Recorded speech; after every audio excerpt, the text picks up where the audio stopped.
It seems to me it's one of those subjects we've never been allowed to speak about. We're not really allowed, in my personal view, to speak about Maddie McCann. When I used to write for a different newspaper, I often asked to speak about Maddie or write about Maddie, and I was never allowed. I was told I wouldn't be taking the story forwards. And finally, after campaigning at the Mail, I was allowed to write about Maddie. And my belief that the thing, we've never really been allowed to say is that Maddie is never coming home. In my opinion, Maddie will never be found. For me, I believe, no amount of money and no amount of libel action will ever cancel out the damage that the McCanns have brought and inflicted upon themselves. I've always said, I don't believe we should have spent £11 million, for example, to look for Maddie, and I do not believe we've seen an equal treatment. A man was charged for leaving his daughter in a car for 2 minutes while he raced into a chemist to get Calpol for her. He was charged with that offence, and I do believe if the McCanns had come from a council estate, we would have seen them treated very differently to the way that they have been treated over this. I still see Kate McCann's face being used to front up campaigns to help find children when they're lost, which of course is something we'd all support, but I find it very difficult to offer support when it's Kate McCann's face that's standing up as the concerned mother looking for missing children.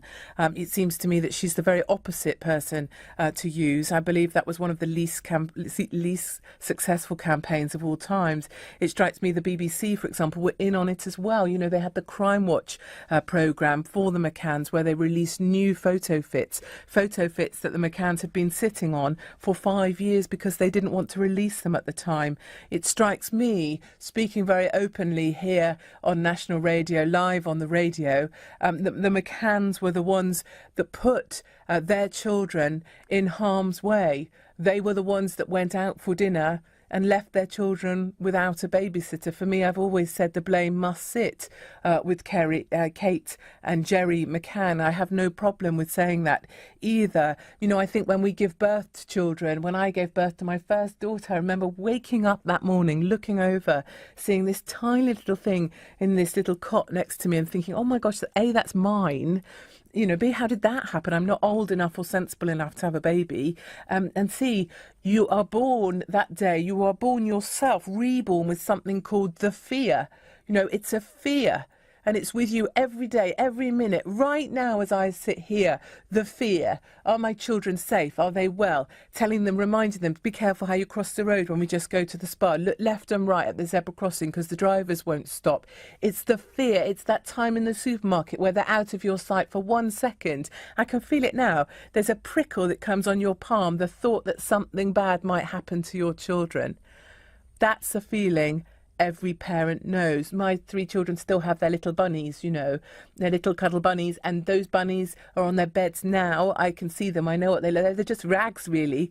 But I know if one of my children were ever taken from me for health or whatever, I don't know if I'd go on, but I know I would sleep with that under my pillow every night until I went or my daughter was found. And I think this is the truth of millions of parents out there across Great Britain. This is the truth that is not spoken about Maddie McCann. And this is why we must all remain and stand strong for Maddie McCann. It strikes me that in this instance, Maddie wasn't lost because someone took her. I believe Maddie was lost because she was left to be found.